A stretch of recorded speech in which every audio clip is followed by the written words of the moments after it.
इनेलो party इस बार पूर्व उप प्रधानमंत्री चौधरी देवीलाल की जयंती रोहतक की अनाज मंडी में सम्मान दिवस रैली के रूप में बनाने जा रही है।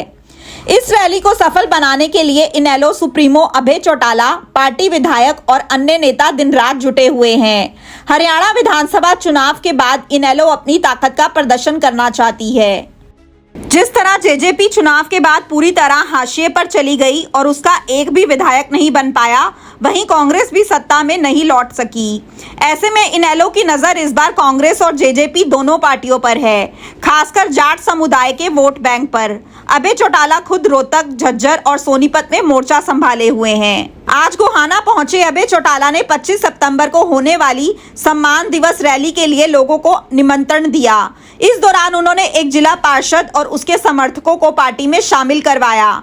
मीडिया से बातचीत में उन्होंने कहा कि चौधरी देवीलाल की जयंती पर आयोजित रैली ऐतिहासिक होगी। कांग्रेस के पूर्व मुख्यमंत्री भूपेंद्र सिंह हुड्डा और जेजेपी पर हमला बोलते हुए अभय चौटाला ने कहा कि कुछ जयचंदों ने पार्टी छोड़कर नई पार्टी बनाई, जिनकी वजह से 2019 में बीजेपी की सरकार बनी और प्रदेश को दोनों हाथों से लूटा गया। जेजेपी और कांग्रेस की साजिश को जनता अब समझ चुकी है। तीसरी बार भी भूपेंद्र सिंह हुड्डा ने बीजेपी को ही फायदा पहुंचाया। वहीं हुड्डा के उस बयान पर कि उन्होंने अभय पर गोलियां चलवाई थी, अभय ने कहा कि इसका जवाब वह 25 सितंबर की रैली में देंगे।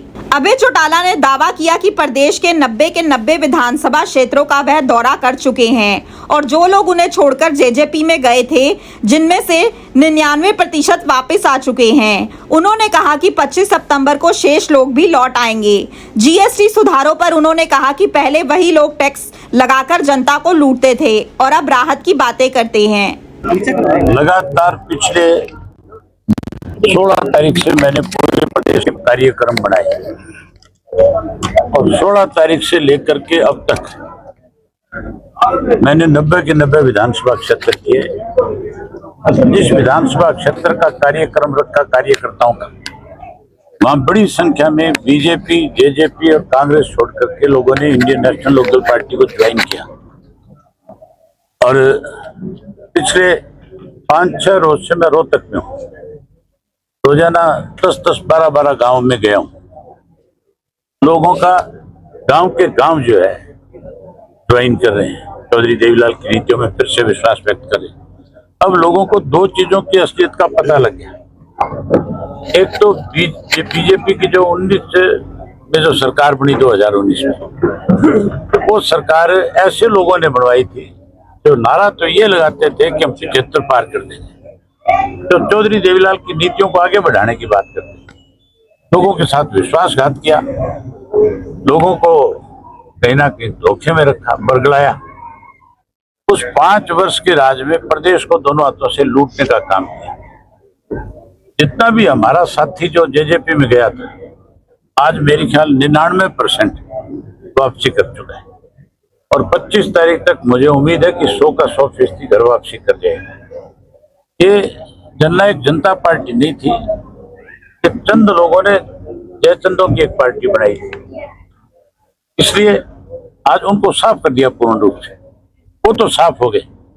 अब ये तीसरी बार की सरकार जो हुड्डा ने बनाई है, अब लोगों को ये भी पता चल गया कि एक षड्यंत्र के तहत हुड्डा ने ये सरकार बना दी। इसलिए विशेष तौर पे जिन्होंने हुड्डा पे ज्यादा विश्वास व्यक्त किया था, उन लोगों ने इस चीज की जैसे ही उनको जानकारी मिली, जैसे ही ये बात सामने आई, उन्होंने मन बना लिया, फैसला कर लिया कि अब हम ऐसे लोगों पे विश्वास नहीं करेंगे।